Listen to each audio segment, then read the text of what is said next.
Hi there, welcome to Nonsense Whisky. My name's BinPF, and on today's episode, we've got something a little different. Now, I know I say that an awful lot.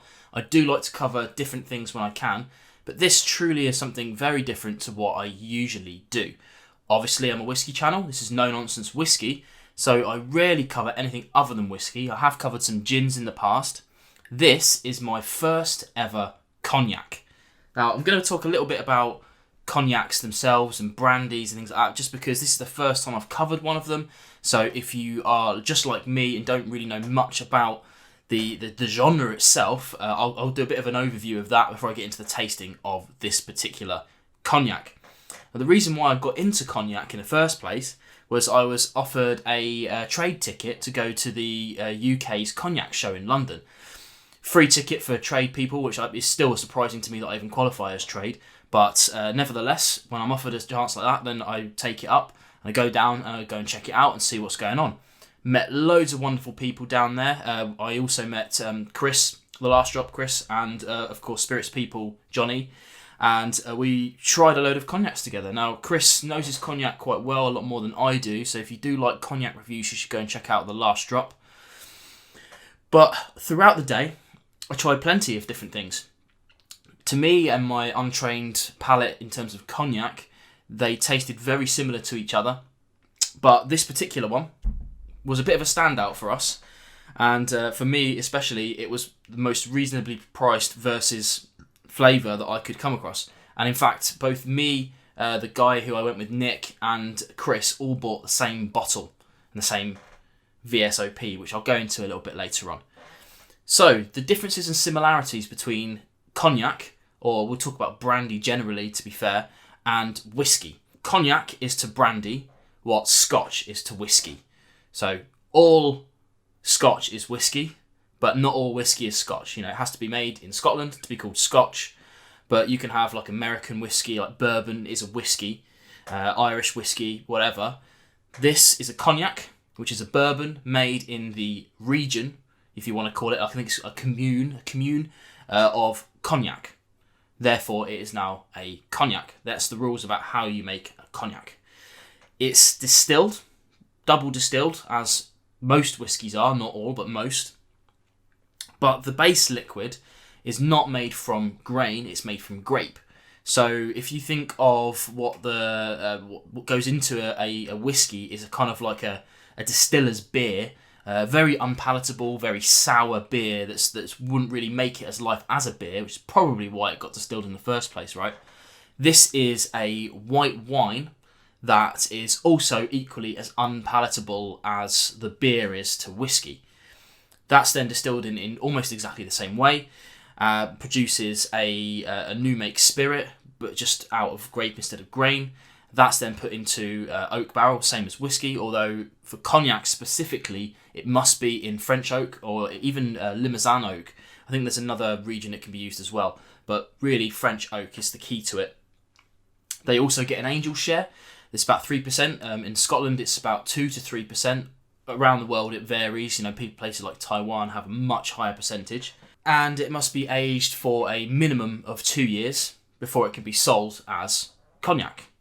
Now, we also have a few things on the label. I'll go through those before we talk about this actual bottling itself, but a few little things on here you can see. VSOP. This is the kind of second age tier up. Now, you might see just a VS. That stands for very special, and that's a minimum of 2 years. This one is the VSOP, which is, you'd think it would also be very special, but no, it's actually very superior old pale, and that means a minimum of 4 years. And the next one has changed recently, is XO, which is extra old. Used to be 6 years, but in 2018 that was changed to a minimum of 10 years.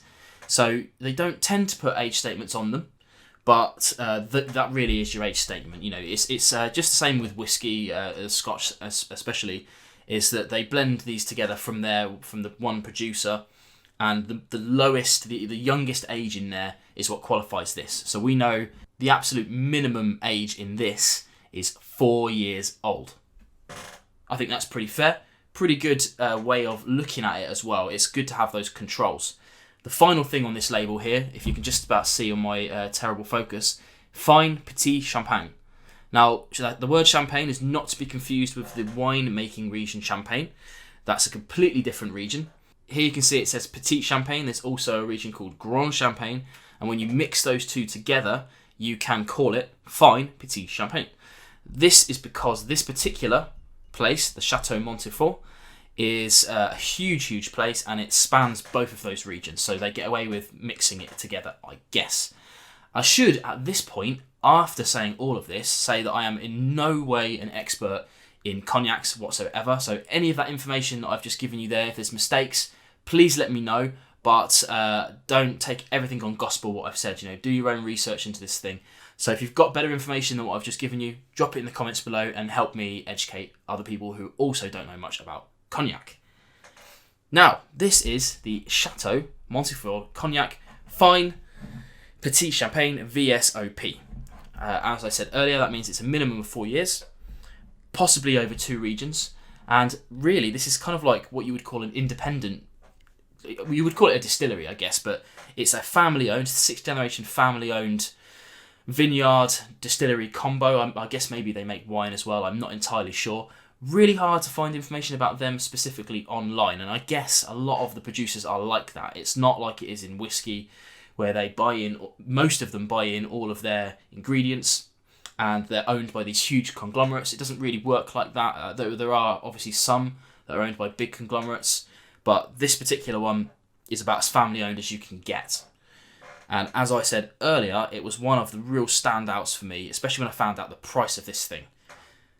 It's a 40%er, pretty standard for cognacs. We did try a couple that were about 42%, but they were kind of weird. When I was talking to the people behind the counters, they were telling me that it is pretty much industry standard to have 40%. They don't tend to push it much higher.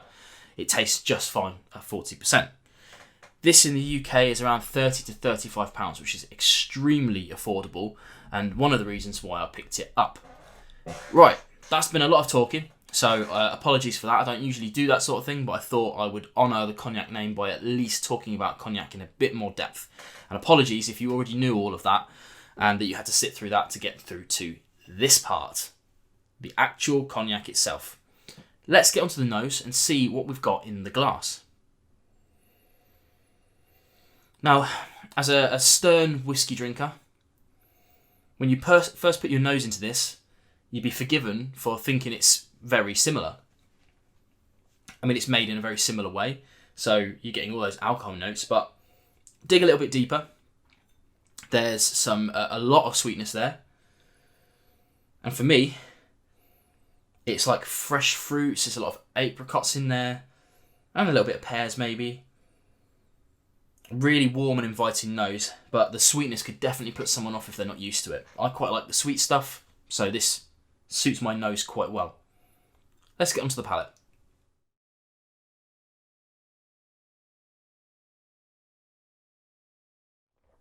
Now again, it's super sweet.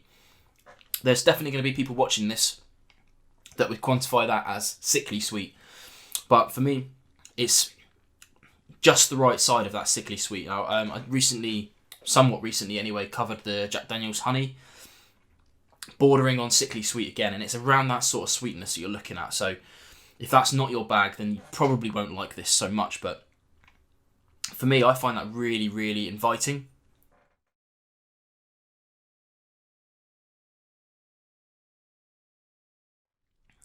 Loads of that stuff in the palate translates over. It's got this grapiness to it. There is that kind of like wine element coming through. More of those apricots, more of those pears. On the back end, it's got some weird pepperiness to it. Weird in a good way. It's a little tiny bit of spice on the back end for it. It's really nice and flavourful.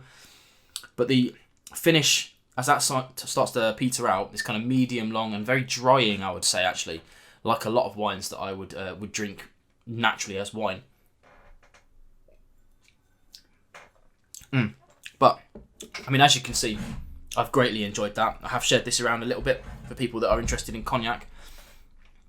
Or should I say, interested in getting into cognac at least. But for me, that was my absolute standout. Now, hopefully I'm going to the cognac show again this year. I'm going to go there with a little bit different mindset, and that's, to try loads of things that I haven't heard of at all. Now, last year I hadn't heard of anything, so I went through mainly the big brands, but this one really impressed me. So I'll be looking for something equally to impress me, maybe even pushing the budget up a little bit to see what they can get to with those XOs and things like that. I'm not sure if they go much higher than that. I think there is one more tier on top of the XO where it gets really silly age, but my budget won't reach to that. But there you go, that's my intro into cognacs. If you've watched to the end of this video and you've got this far, please let me know in the comments below if you want me to cover more cognacs like this. I don't have any more bottles of cognac, but I will purchase them if people are interested in that sort of thing. I do have a bunch of samples. I got a load from Greg's Whiskey Guide, and I got some more from some other sources as well. So if you're interested in me covering cognac in any stretch or any way or form, let me know in the comments below. I would love to hear from you. If you don't want me to cover many cognacs, then maybe tell me to leave it. I don't know, because I'll stick to whiskey as best I can, but I just thought it would be a nice little thing to throw in to mix it up a little bit and see what you guys think. Let me know. The absolute minimum age whiskey, I said whiskey,